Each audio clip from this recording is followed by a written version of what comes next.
You'd think, after raising someone's child, they'd let you sit in the same room when he graduates. But I wasn't in the auditorium. I was in the hallway. A single folding chair had been placed just outside the double doors, facing the beige wall, as if I were being punished, as if I had done something shameful. A woman in a red volunteer vest had offered it to me with a pinched smile and an excuse that cracked like old paint.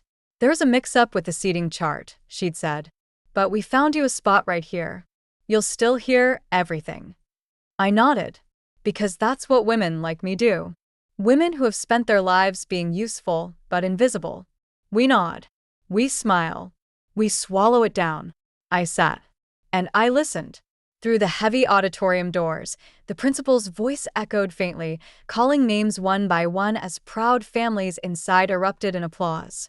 Each name was a drumbeat. Each cheer a reminder of who had been counted and who hadn't. I clutched a pale blue envelope in my lap. Inside it was a handwritten card. A note I had stayed up late writing the night before for my grandson, Ethan. My Ethan. The boy I had cradled when Holly, my daughter, disappeared into postpartum fog. The boy I fed and dressed and taught to read when his father walked out and Holly drowned in 12-hour nursing shifts and antidepressants. The boy I raised. And today, I wasn't allowed to watch him graduate. Not officially, anyway. I'd asked Holly weeks ago about the seating. I offered to help pay for decorations. I offered to arrive early and save spots. She had smiled through the phone, her tone sweet but distant.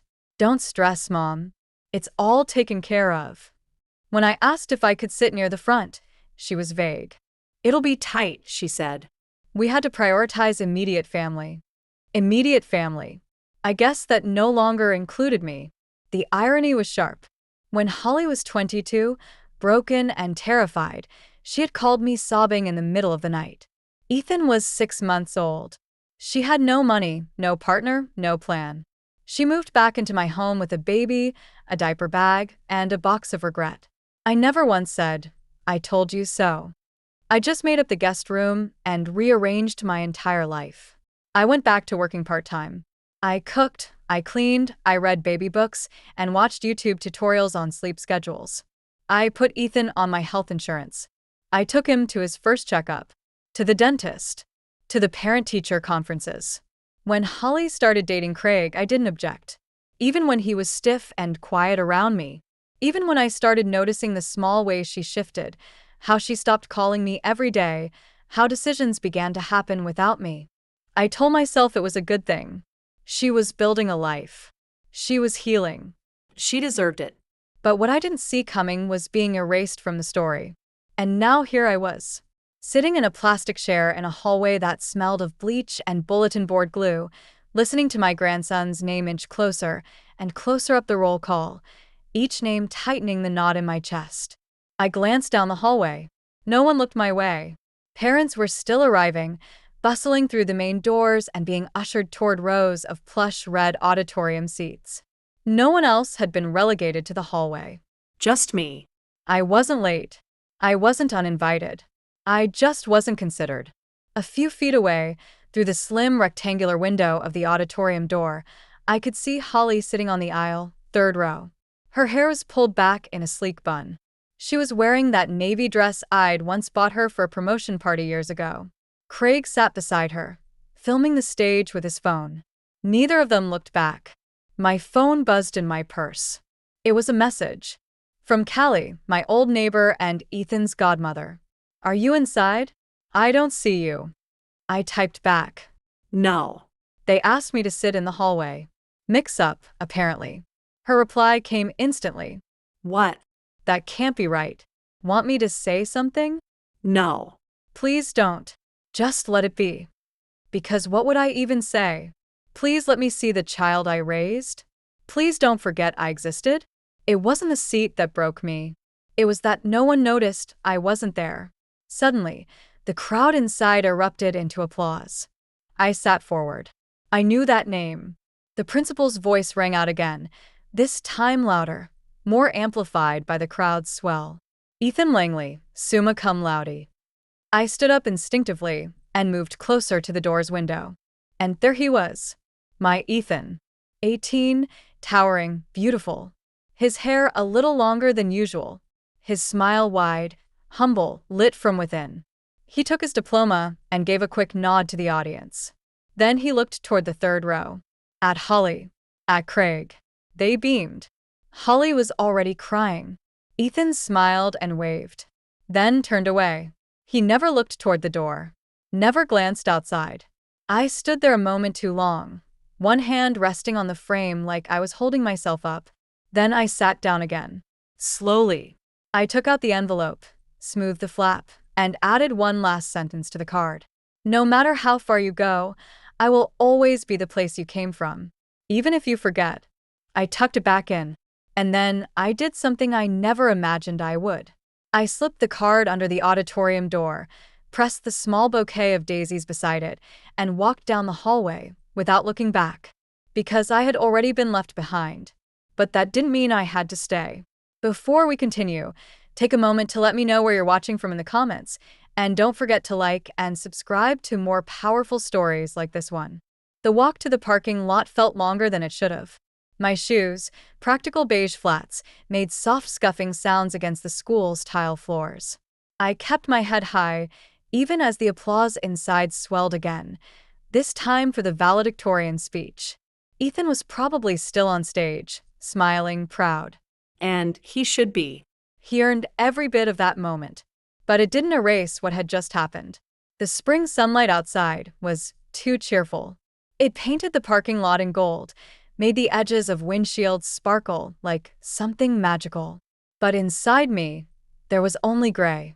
A stillness that had nothing to do with peace. I unlocked my car, an old silver sedan that still smelled like lemon cleaner, and the peppermint spray I used to spritz under Ethan's car seat when he was a toddler and hated weird smells. I slid into the driver's seat and sat there, hands on the wheel, unmoving.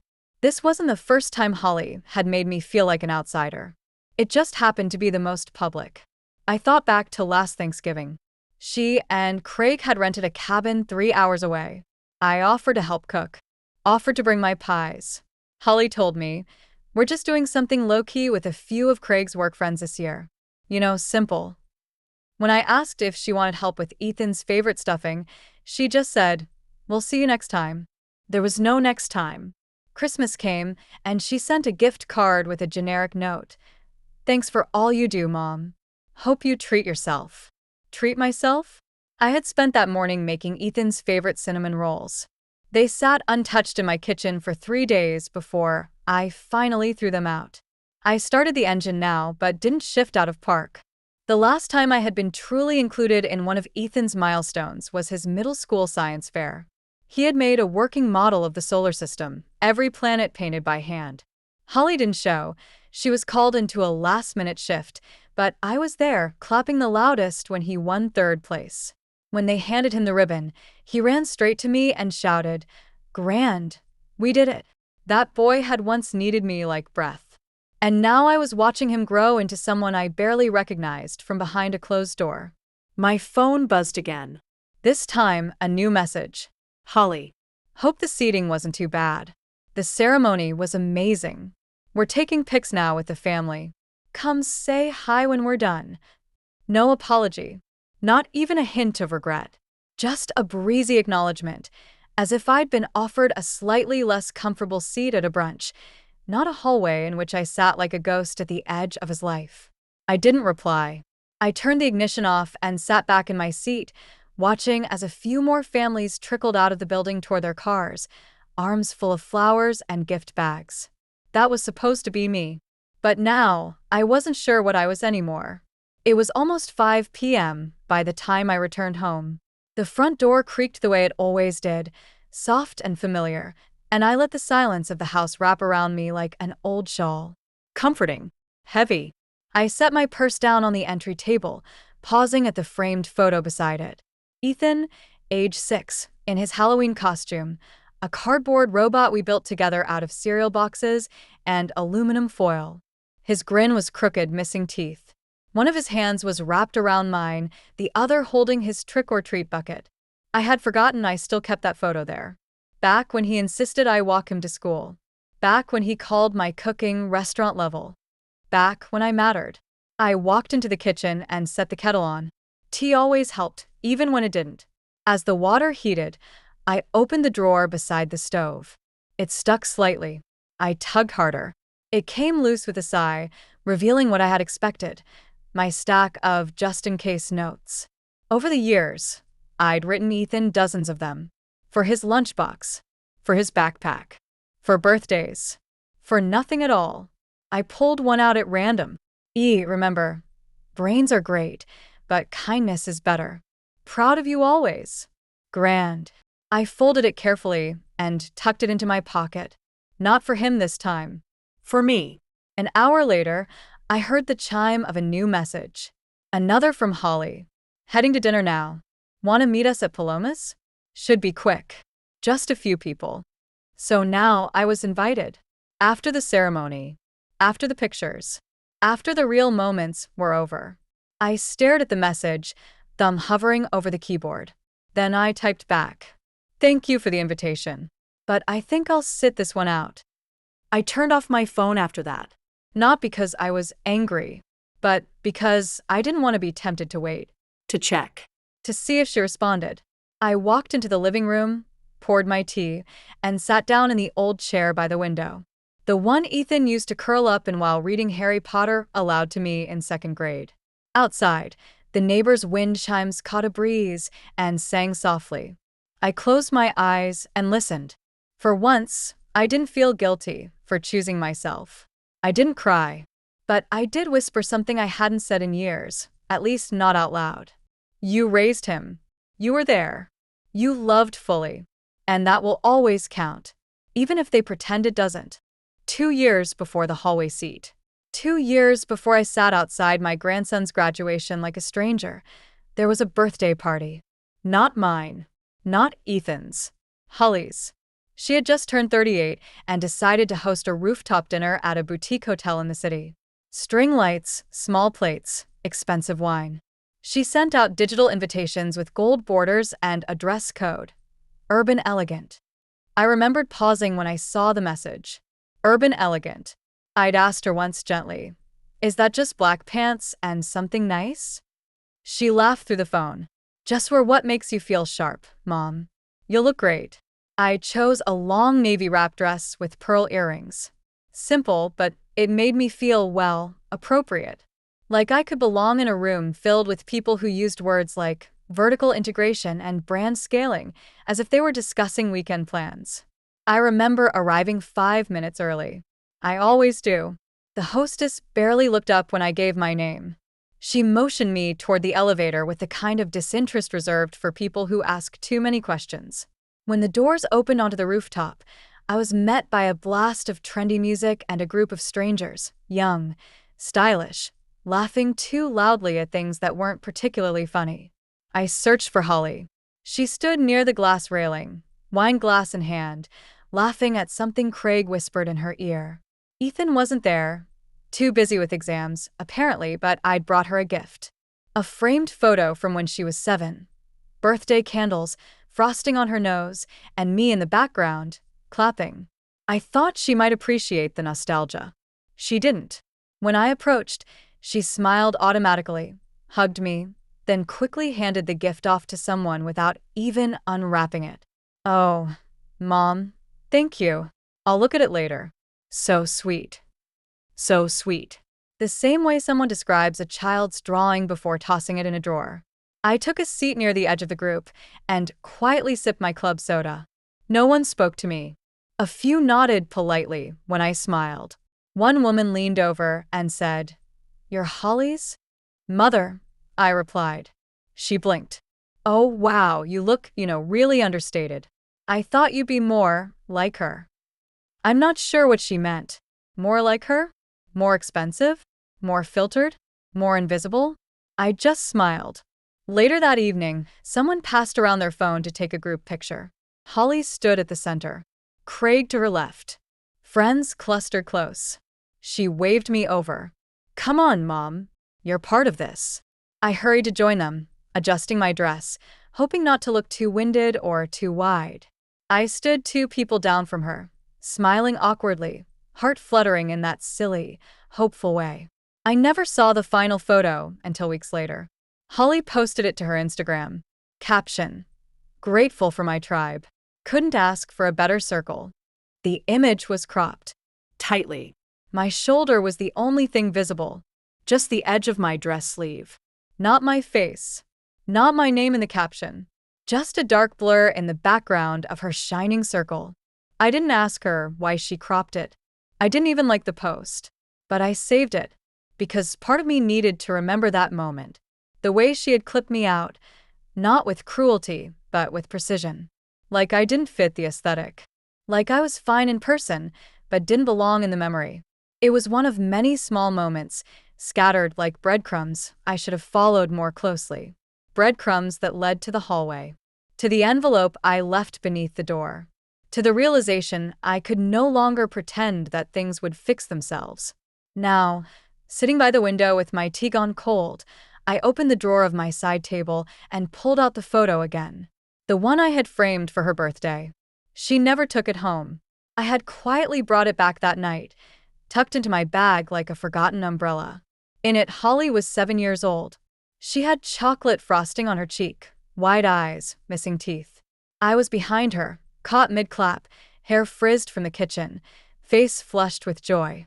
I didn't look glamorous, but I looked real. I ran my finger across the glass. What happens to the women who raise children that outgrow them? Where do we go when the spotlight moves on? Do we simply become ghosts in their history? Supporting characters in their curated biographies? I didn't know. But I was beginning to understand this. Shrinking myself to fit into someone else's picture only ensured I'd never be seen. And I was tired of being cropped. The next morning, I woke up early. The house was quiet. Light was just beginning to stretch across the floorboards. I made a decision. A small one. But it mattered. I walked into my sewing room, where the curtains were still half finished from the last time Ethan stayed over, and pulled down a cardboard box from the top shelf. It was labeled Ethan's Memories. Inside were dozens of photos, notes, old report cards, drawings, his 4th grade spelling bee ribbon. I pulled them out one by one, and I started building a scrapbook. Not for him, for me. Because if I was being written out of the official version of his life, then I'd make sure I still had a version that told the truth. That I was there. That I mattered. That I raised him. It arrived 3 weeks later, tucked in with the usual stack of mail, credit card offers, grocery flyers, and an alumni magazine I never subscribed to. A thick ivory envelope, unmarked but formal. No return address. No stamp. Just my name in black calligraphy. Evelyn Ward. I stood at the kitchen counter holding it in both hands like it might shatter.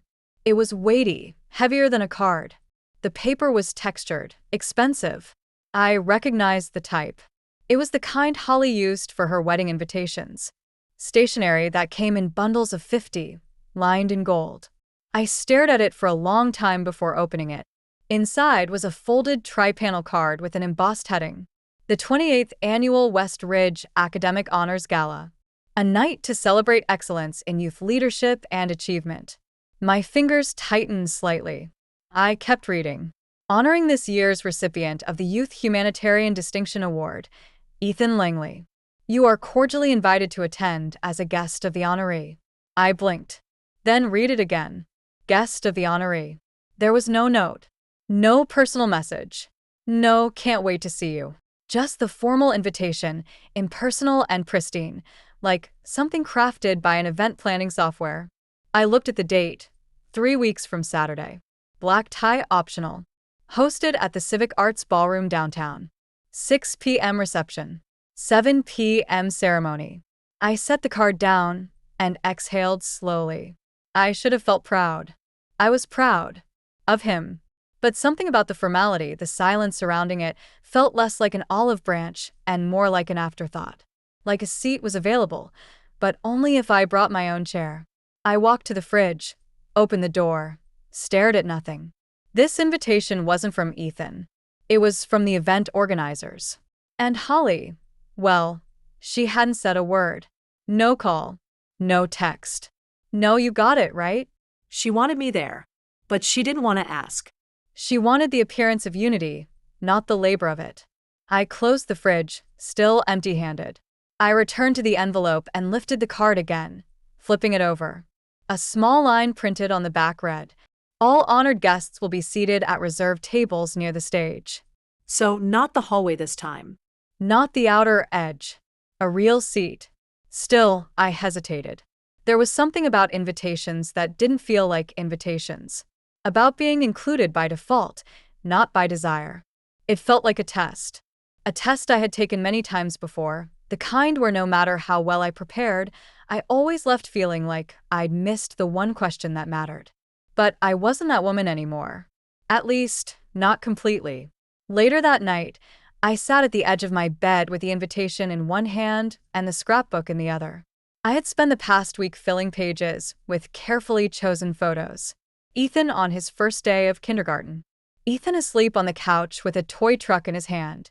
Ethan in his middle school orchestra tuxedo, awkward and proud. And in between those pictures, notes, clippings, ticket stubs. Evidence of a life I had loved quietly, wholly, without condition. This scrapbook wasn't for show. It wasn't meant to be displayed. It was mine. A living memory of motherhood, grandmotherhood, that didn't rely on someone else's acknowledgement to be real. I placed the invitation between two pages, like a leaf being pressed flat. Then I turned off the light and let the silence of the house settle around me. The day before the gala, Holly finally called. Her name flashed on the screen while I was pruning the hydrangeas out front. I wiped my hands on a dish towel and answered. "Hi, Mom," she said, too brightly. "Hi," I replied. "So, did you get the invitation?" "I did." A pause. Then, "Great. Ethan's really excited. He doesn't know who all the guests are, but the school sent out formal invites to close family. We're trying to keep it low-key, but you know how these things go. Just smile for the cameras." There it was. Just smile for the cameras. She didn't say it to be cruel, but that made it worse. It was just her language now. Performative. Clean. Efficient. "I'll be there," I said, keeping my voice even. "Perfect. You'll be at table 1 with us. Black or navy would look great, just so we coordinate for pictures." "Of course." And then, as if something inside me refused to let the conversation pass untouched, I added, "Do you remember his first science fair? The solar system we made from old foam balls and coat hangers." She laughed softly, vaguely. "That was your thing with him, right?" My thing. As if it were a hobby, a weekend project. Not the life I built for them both, while hers was in pieces. But I didn't correct her. I just said, "I still have that project in the attic." He didn't want me to throw it away. There was a longer pause this time. Then she said, "Well, that's sweet, Mom. See you Saturday." She hung up before I could say goodbye. The next evening, I stood in front of the mirror in my soft gray gown, silver earrings glinting faintly in the light. I hadn't worn makeup in weeks, but I brushed on a little blush. A bit of mascara. Not for her. Not even for him. But because it reminded me of who I used to be. The woman who once stood on her own. I slipped the old folded note from my clutch, Ethan's handwriting from age 10, and placed it gently inside my evening bag. Not for protection, but as a quiet reminder. You're the best, Grand. I hope I grow up and remember how to love people like you do. That night, I didn't just walk into the ballroom as someone's plus one. I walked in as someone who no longer needed to be asked to matter. The Civic Arts Ballroom was breathtaking, arched ceilings strung with Edison bulbs, gilded wall sconces casting warm golden light, and tables dressed in white linen and glassware that glittered under chandeliers.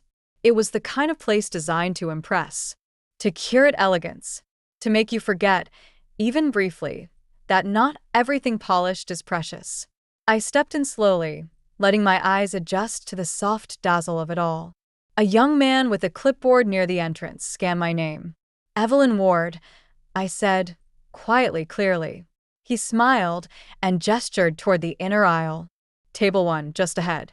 Reserved section." It was strange hearing someone say it like that. Like it had always belonged to me. My heels clicked softly against the marble floor as I passed tables already filling with proud families, parents smoothing their suits, siblings fiddling with their phones, grandparents standing with upright posture for photos they prayed would be flattering. And there they were. Table 1. A circle of 8 chairs, right up near the stage, under soft overhead light. Craig stood beside one of them, buttoning his blazer. Holly sat beside him, deep in conversation with a woman I didn't recognize, polished, tall, all white teeth and curated laughter. One of Craig's work people, probably. I approached with a polite smile, clutching my silver clutch in both hands like a shield. "Mom," Holly said, as if remembering I existed. "You made it." I nodded, soft. "Of course." She leaned forward to air kiss my cheek, but didn't linger. "You look nice," Craig added blandly, straightening his cufflink. Classic. Classic. Not elegant. Not lovely. Just classic. Like a sedan that still runs but hasn't been redesigned in 20 years. I turned to Holly. "Where's Ethan?" She waved a hand toward the far side of the ballroom. "In the back, with the award recipients. They're doing individual photos before the ceremony starts." I nodded. "He looks good in a tux." Holly smiled, almost for real. "Yeah, it fits him better than we expected." I wanted to say I was the one who first taught him how to tie a tie. He used to practice with one of David's old ones, standing on a chair in the mirror, tongue sticking out in concentration while I guided his hands. But I didn't say it. There was no point telling stories no one remembered. Instead, I took my seat. The program began 15 minutes later. Welcoming remarks, a long list of donors, a performance by a local string quartet. I sat quietly, my posture straight, hands folded in my lap. Occasionally, Holly would lean over and whisper something to Craig. He would nod, then glance past me as if I were just another name tag at the table. But I wasn't watching them. I was watching the stage. When they called Ethan's name, the room filled with applause. He stepped into the spotlight like he'd always belonged there. And for a moment, I forgot the ache. I forgot the hallway, the cropped photo, the quiet exclusions that had built a wall between us. Because the boy who stood at that microphone, adjusting it slightly with his nervous hands, was still my Ethan. He began his speech. Not memorized, he wasn't that kind of kid, but real, unpolished, honest in a way that made people lean forward. He spoke about volunteering, about tutoring younger students, about what it meant to give back when you've been given so much. He thanked his teachers, his coaches, his mother, Craig. his school. And then, right near the end, he paused. "I was raised by a lot of people," he said, voice steady. "But there's one person I haven't mentioned yet. Someone who's never asked for credit. Someone who gave without asking anything back." I blinked. "I call her Grand," he continued. "She taught me to read. She taught me how to be patient. She packed my lunches when I was 5, and again when I was 15 and forgot how to cook rice." The crowd chuckled. "She gave me a home, not just a roof. A real loma. One with Friday night puzzles and homemade peach cobbler and stories about stars before bed." I couldn't breathe. He looked directly at me then. Not at the room. Not at the cameras. At me. "She's here tonight. And I want to thank her. For everything." And then he did something that stunned the room. He stepped away from the podium, walked off the stage, and approached table 1. Holly stiffened beside me. Craig looked confused. But Ethan didn't pause. He bent down, kissed the top of my head, and whispered, just for me, "Grand, I never forgot. I just didn't know how to say it." I placed my hand gently on his cheek. "You just did," I whispered back. And then he returned to the stage like nothing had happened. But everything had. After the applause, during dinner, no one at table 1 spoke much. Craig scrolled through his phone. Holly pushed her salad around with her fork. Eventually, she cleared her throat. That was unexpected. I looked at her. She didn't say it with malice. Just confusion. As if a version of the story she'd written in her head had just shifted in real time. "I didn't know he planned that," she added. "I didn't either," I said. "But maybe he's starting to remember the truth." Holly didn't respond. But she didn't change the subject either. And that was something. Later that night, in the quiet of my house, I stood at the kitchen counter and pulled the gala program from my purse. I pressed it flat on the table, smoothed its edges, folded it gently, and slipped it between the pages of the scrapbook, right beside the picture of Ethan holding a science fair trophy and a note he once wrote in second grade that read, "If I grow up to be nice, it's because of you." I didn't cry, but I sat at the table for a long time, breathing it in. The quiet justice of being remembered. The soft, slow unfolding of being seen again. The next morning, I woke up to a message. Holly. Morning. About last night. Do you have time for coffee later this week? No emojis. No explanations. Just a neutral sentence in a neutral font from the same woman who, 3 months ago, asked me to wait in a hallway while her son graduated. I stared at it for a long time. There was a time when Holly and I couldn't go 3 hours without speaking. She'd call from the grocery store for recipes, from the break room for advice, from the car for company. I was her person, until I wasn't. And now, suddenly, she wanted coffee? I didn't answer right away. I left the phone face down on the kitchen table and walked out into the garden. The late spring air was warm, fragrant with lilac. I moved among the rose bushes, pruning where needed, feeding the soil where it looked dry. The thing about gardening, I've always said, is that it forces patience. You don't rush a bloom. You tend to the roots. You trust the timing. And maybe that was true for people, too. I agreed to coffee the next afternoon. We met at a small cafe halfway between my house and hers. The kind with marble tables and wait staff who remember your name if you tip well. I arrived 10 minutes early. I always do. She was late. Of course she was. When she walked in, she was dressed casually. Light sweater, jeans, sunglasses perched on her head. She looked like she had rehearsed casual. But there was tension in her eyes. The kind you can't smudge away with concealer. "Hi, Mom," she said, sliding into the seat across from me. "Hi." A moment passed. The server came and went. We ordered. Earl Grey for me. Iced lavender latte for her. Then silence. Finally, Holly exhaled hard and folded her hands on the table. "So, that was a surprise, huh? You mean Ethan's speech?" She nodded. "I didn't know he was going to do that." "He didn't tell me either." "I mean, it's fine," she added quickly, in a tone meant to sound breezy. "It was sweet, emotional, unexpected. I waited. But she paused, searching for the right thread to pull. "I guess I didn't realize how much he still sees you that way." "That way?" Her cheeks flushed slightly. "I mean, as that central." I sipped my tea, letting the quiet speak for me. "It's just hard sometimes," she continued, "to know how to fit you in. We're all moving so fast, Mom. Life gets busy. And Craig, he never really had that family dynamic growing up, so I guess I tried to keep things simple. Cleaner. Less tangled. Less tangled." I repeated. She winced. "That sounds awful."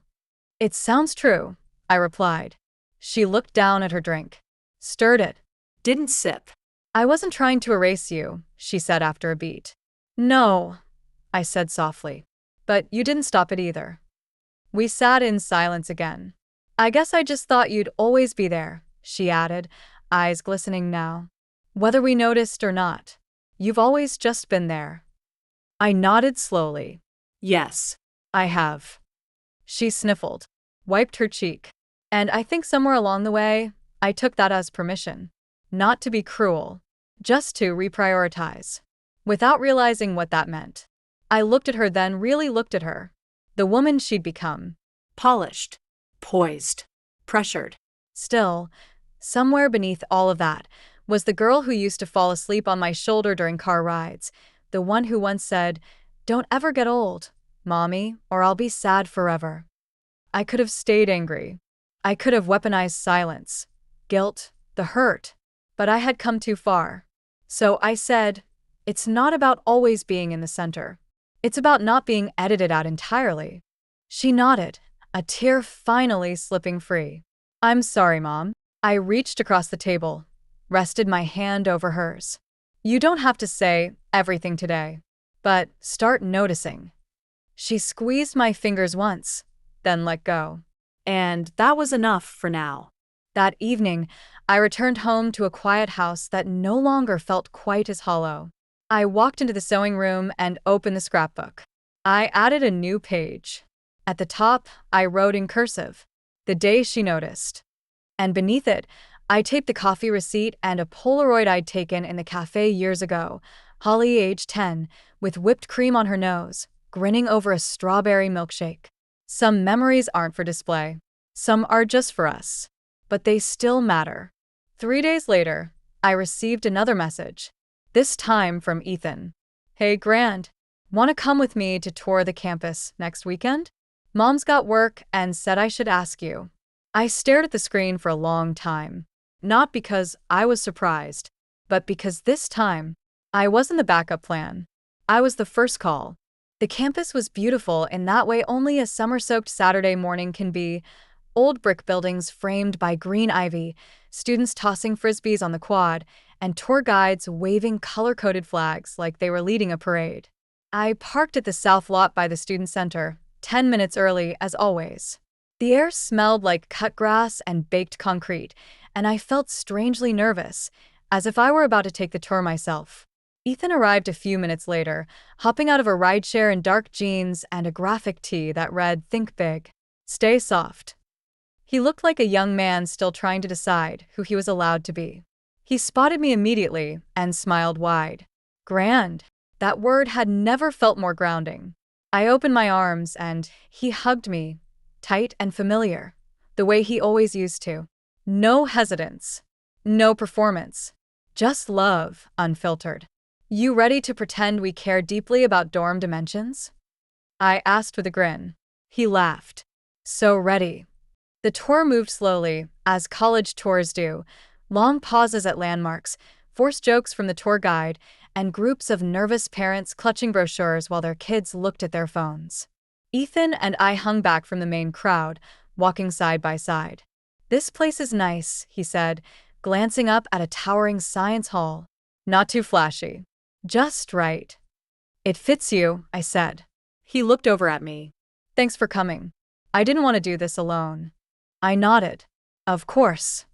We walked in silence for a moment, letting the hum of the campus fill the air. Then, he said something I hadn't expected. "Can I ask you something kind of heavy?" I stopped walking. "You can ask me anything." He bit his lip, kicked a pebble. "At the gala when I gave that speech, did I make things worse between you and Mom?" I exhaled softly. No, sweetheart. "You told the truth. And truth doesn't ruin things. It reveals them." He looked relieved, but still uncertain. "She's been weird since then," he added. "Like more thoughtful but also defensive. She acts like she wants to fix something but doesn't know how to start." "She's trying," I said. "That's a start." He nodded. "I guess I never realized how much you did for me. Like I knew but I didn't see it. Not until I started packing up stuff. Found all the old notes you put in my lunchboxes. Remember those?" "All of them," I smiled. "Even the one that said, 'You're braver than the math test.'" He laughed. Yeah. That one worked. We rounded the corner to the dorm quad, a long stretch of red brick buildings that smelled faintly of old laundry and vending machines. Ethan looked up at the windows.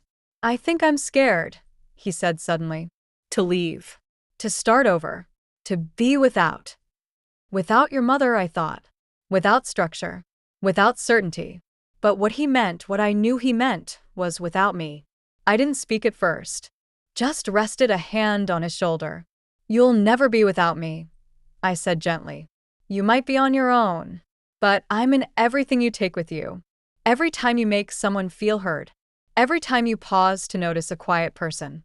That's me and you." He looked down, blinking fast. "How do you do that? Always know what I need to hear?" "Because I've been listening to you since you were born," I said. "Even when no one else was."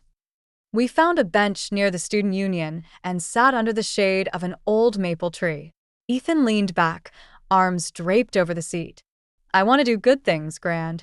Like not just successful things, but good things. Like you." You already are, I said.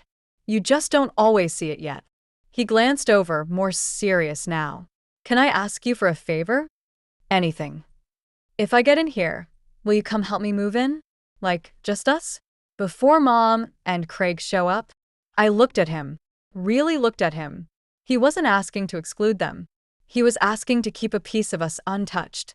I reached into my purse and pulled out a folded napkin. On it was a small sketch I'd done during lunch prep earlier that week. A clumsy doodle of our old Friday night fancy dinner plate, spaghetti and peas with a paper napkin rose. I handed it to him. Deal, I said. He smiled and tucked it into his wallet. As we left the campus, he paused at the car and turned to me. I don't say it enough, Grand. But I love you. Like, a lot. I know, I said. But it still feels good to hear it. I'll say it more, he promised. Even when I'm busy. Even when I'm far.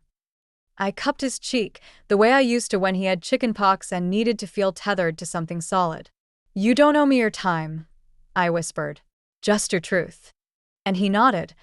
A young man finally seeing the full shape of the woman who raised him. That night, I returned home and opened the scrapbook again. I added a new page. Campus tour, summer.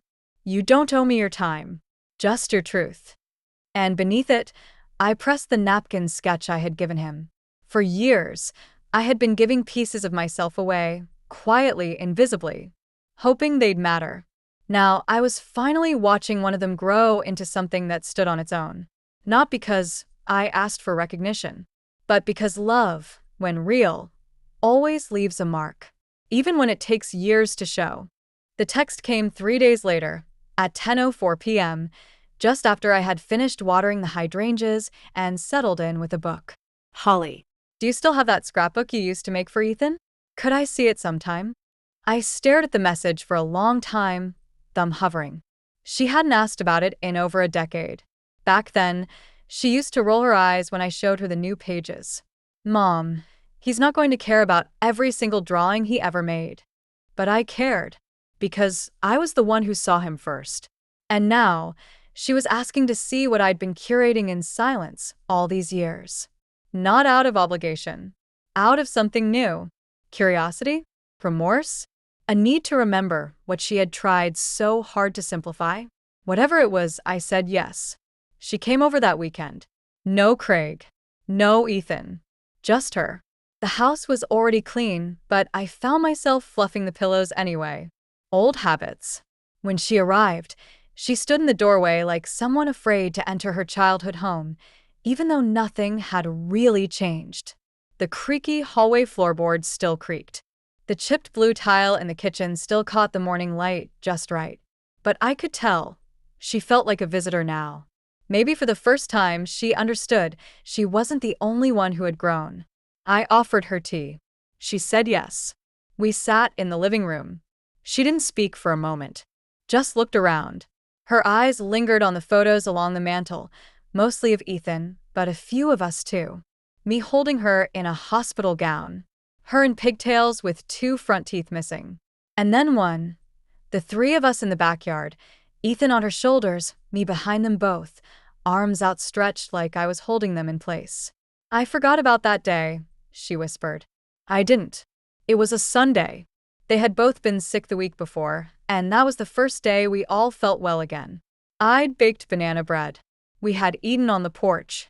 She turned to me. Do you have the scrapbook? I nodded. I added to it recently. She winced slightly. That doesn't surprise me, but there was no mockery in her tone. Just realization. I handed it to her. She opened the cover slowly, like it might crumble in her hands. At first, she flipped pages quickly, glancing, nodding. Then she slowed. She ran her fingers over a crayon drawing of a dog with 5 legs. Ethan's first attempt at naming it had been Bark Supreme. She smiled faintly. He used to say he wanted to be a dog doctor astronaut. I nodded. He changed it weekly. She turned to a page with a Polaroid of Ethan curled on my lap during a thunderstorm, both of us wrapped in the same fleece blanket. Underneath it, in my handwriting, the world was loud, so we got small and still and brave together. Her eyes glassed over. Page after page, she saw the life I had preserved. Not the curated memories from her Instagram feed, not the polished, filtered, holiday card moments, but the real ones. Skin knees, late night fevers, dance parties in the kitchen, science fair prep, school lunch notes. She stopped at a picture of him in fourth grade, standing next to a volcano made of foil and paper mache. His expression was proud, but not just because of the volcano. Because I was beside him, smiling so wide you could see every wrinkle I earned loving him. Holly looked up. You gave him more than I realized. I waited. Then she added softer. And you gave me more than I ever thanked you for. I nodded, unsure if I could speak. She looked down. I didn't know how to include you, without feeling like a failure. Like if I admitted you raised him, it meant I didn't. I reached across the table and touched her hand. Holly, I said gently, you were hurting. I stepped in because I could. That's not failure. That's family. Tears slid down her cheeks. She didn't wipe them away. I made it worse when I got better, she whispered. When I started reclaiming my life, I erased the part of it you carried. I thought maybe if I acted like I'd always been strong, I wouldn't feel ashamed of the time I wasn't. You were never weak, I said. You were learning how to be a mother while grieving the girl you used to be. That's the hardest thing anyone can do. She swallowed hard. But I left you out of everything. I let people believe you were just the grandma, the backup. I am the grandma, I smiled. But I wasn't the backup. She laughed through a tear. No. You were the anchor. I squeezed her hand. Still am. Just not in the same way. She closed the scrapbook slowly, sat back, exhaled. I want to do better, she said. Then start now, I replied. You don't have to rewrite the past. You just have to tell the truth going forward. She nodded. Later, as she was leaving, she paused at the front door and turned back. Ethan said he wants to take both of us out for lunch. Just us. No cameras. No curated moments. He says he just wants to hear us talk. I smiled. I'd like that. She hesitated, then reached into her purse. I printed this, she said, handing me a small envelope. Inside was a photo. From the gala. The one where Ethan had left the stage to kiss the top of my head. Someone had captured the moment from the side. I was seated, calm, eyes closed. He was bent over me, smiling. I asked the event photographer if they had any extras, she said. I want you to have it. I traced the edge of the photo slowly. It wasn't posed. It wasn't perfect. But it was real. And this time, I was in the frame. That night, I added one last page to the scrapbook. At the top, I wrote, "The day we stopped pretending." And below it, I placed the photo. Centered. Uncropped. We met at the cafe Ethan picked, a small family-run Italian place tucked into a quiet side street, the kind of place where the menu is handwritten on butcher paper and the servers speak with their hands. It wasn't trendy. It wasn't curated for Instagram. But the moment I stepped inside, I understood why he'd chosen it. It was intimate, unassuming. Real. Holly arrived just before me, hair pulled back, face bare. No heels, no statement necklace. Just jeans and a soft blue blouse she used to wear around the house years ago. She looked softer. Not smaller. Just more honest. Ethan waved us over from a table in the back corner, his face lit with something I hadn't seen in a long time. Ease. There were no place cards. No performance. Just water glasses, mismatched silverware, and a basket of warm bread already half devoured.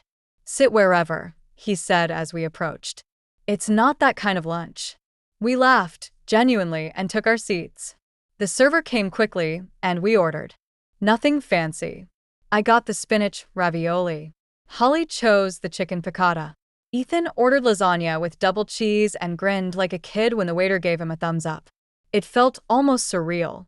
3 people who had known each other their entire lives, relearning how to be together. We didn't dive into the deep end right away. We talked about the restaurant, about how Ethan found it on a Reddit thread titled "Places Your Parents Won't Hate," about how the owner's son played trumpet in a jazz band that performed every second Friday. But eventually, the conversation began to shift. "I found an old voice memo from you," Ethan said, turning to me. "You were singing me the alphabet song while I was crying." I blinked, surprised. "Where'd you find that?" My old iPod, he said. "Buried in a drawer." It still had the voice memo app open. Holly's eyes widened. "You still have that iPod?" He shrugged. "I guess I didn't want to delete anything that felt like home." My hand found my heart before I could stop it. Holly reached across the table and gently placed her fingers over mine. That small gesture, simple, instinctive, meant more than any apology. "Mom," she said softly, "I think I spent years trying to act like we didn't need you because I didn't know how to admit how much we did." I nodded, blinking back the emotion. It wasn't always easy, I said. I was afraid, too. Afraid that if I stopped giving, I'd stop mattering. "You never stopped mattering," Ethan said firmly. "I know that now," I smiled. "But there was a time when silence felt louder than love." Holly closed her eyes for a moment, then looked at me. "If you ever feel that way again, don't wait for me to realize it. Tell me." Shake me if you have to." We laughed, the kind of laugh that only comes after something cracks open. And then, something unexpected happened. Ethan pulled a small envelope from his jacket. "I was going to wait until graduation," he said, "but I want to show you both something now." He handed it to me. Inside was a typed letter, printed neatly and signed at the bottom in his still messy handwriting. "To whom it may concern. I, Ethan Langley, formally request that both Evelyn Ward and Holly Langley be listed as co-guardians on my scholarship file and parental contact records for university communications. Evelyn Ward is not my biological parent. She is my foundation. Holly Langley is my mother. She is my example. Both shape me. Both raised me. Both belong." I couldn't speak. I couldn't even breathe for a second. "I talked to the school," he added. "They said I could designate both of you. Not just for contact stuff, but for ceremonies, orientation, emergencies. I get to choose." He looked at me, then at her. "And I choose both of you." Holly reached for a napkin and wiped her eyes. "I don't deserve that." "You're trying," he said. "That's what matters." Then he turned to me. "And you, Grand, you always deserved it." I just forgot how to say it. I reached across the table and took both their hands. It didn't feel like a movie ending. It wasn't wrapped in a bow, but it felt whole. Like three people who had failed, forgiven, and found their way forward, together. Later, as we walked out into the sunlight, Ethan turned to me. "Do you still have that scrapbook?" I smiled. "Always." "Will you bring it when you help me move into the dorm?" "I'll bring the original," I said. "And we'll start a new one." He grinned. "Deal." Holly stood nearby, watching. Then, in a quiet voice, she asked, "Can I help with that one?" I looked at her for a moment. Not as a mother, who had once left me out, but as a woman who was finally stepping in. "You can write the first page," I said. That night, I sat at my kitchen table and opened the scrapbook one more time. I didn't add to it. I didn't need to. Because what came next wouldn't fit between its pages. What came next was unwritten. But this time, I'd be in it. The first day of move-in arrived wrapped in early autumn air, sunny, crisp, and lined with the scent of cardboard boxes and possibility. We met at the dorm just after 9 a.m. Ethan was already there, wearing a t-shirt from the college bookstore and waving down from the second-floor window like a child who couldn't wait to show off his treehouse. "Hey, Grand. Elevator's on the right. I saved you the first drawer." I laughed and waved back, heart tight in that bittersweet way only change can make it. Holly pulled into the lot a few minutes later, her trunk already popped open, full of folded sheets and snack packs. No Craig. No entourage. Just her. She stepped out, gave me a look that said we're really doing this, and together we climbed the stairs to his new beginning. The dorm room was exactly what you'd expect. Beige walls, twin beds, tiny closets, and a narrow window overlooking a courtyard littered with welcome banners and backpack-clad freshmen. But to Ethan, it might as well have been a castle. "I picked this side so I could see the trees," he said proudly, pointing at his desk beneath the window. Feels less boxy. You've got good instincts, I said. He beamed. Holly started unpacking, carefully hanging clothes, straightening corners of the bedspread. I noticed her pause every so often, her hand resting on a folded t-shirt or an old hoodie, her breath catching in that silent mother way. She was trying. And this time, I didn't have to fill the silence for her. Once the room was mostly set up, I pulled out a small box from my tote and placed it on his desk. "What's that?" Ethan asked, walking over. "The new scrapbook," I said. It was smaller than the first. Leather-bound, navy blue. A blank page inside. I opened to the first entry. A photo of the three of us from lunch at the cafe, unfiltered, sunlit, imperfectly perfect. Below it, in Holly's handwriting, "This is where the next chapter begins. We see you. We love you. We are with you." Ethan ran his fingers over the page, then turned to us. "You too are my origin story," he said. "No matter what happens here, that never changes." Holly smiled, tearful but composed. "I believe that now," she said. And I knew she meant it.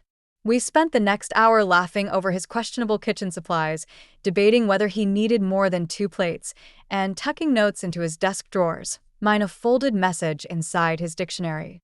"You've always had the right words. Trust them." When it was finally time to leave, we stood at the threshold of his door, none of us eager to say the first goodbye. "Don't get sappy," Ethan said, voice wobbly. "You'll ruin my college reputation before it even starts." Holly laughed and kissed his cheek. I wrapped him in the kind of hug that makes time feel irrelevant. "You're ready?" I whispered into his shoulder. He nodded. "Because of you." As we walked back to the car, Holly turned to me. "I've been thinking about something," she said. "About all the years I tried to minimize how much you did. How much you meant." I looked at her, calm. "You don't have to explain again." "I know," she said. "But I want to." She paused beside the car, fingers fiddling with her keys. "I used to think motherhood was about control, about getting it all right so people thought you were strong. But you taught me something else. That real strength is in consistency, in showing up, quietly, even when no one claps." I didn't respond right away. Then I said, "It's not too late to pass that on." She smiled. "I plan to." That night, back at home, I sat on the porch with a blanket draped over my lap and the garden rustling in the wind. The old scrapbook rested beside me, closed now, its pages full, of evidence, of love, of history no one could erase.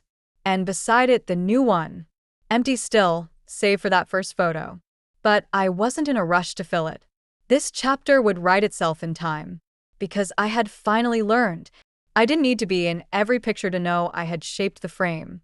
I didn't need to be called out in every speech to know my voice echoed in his. And I didn't need anyone's permission to matter. I had mattered all along. Quietly. Steadily. Completely. Somewhere on campus, a young man was settling into his new life. And I knew, without a doubt, that he carried pieces of me in every box, every step, every breath. Not as background, but as foundation. The truest kind of legacy. Before you go, take a moment to reflect. Who in your life quietly shaped you when no one else noticed? If this story stirred something in you, leave a comment below and let us know. We read every single one. Don't forget to like, share, and subscribe for more powerful stories about love, legacy, and the moments that change everything, especially the quiet ones. Until next time, remember, it's not always the loudest love that lasts, it's the love that shows up.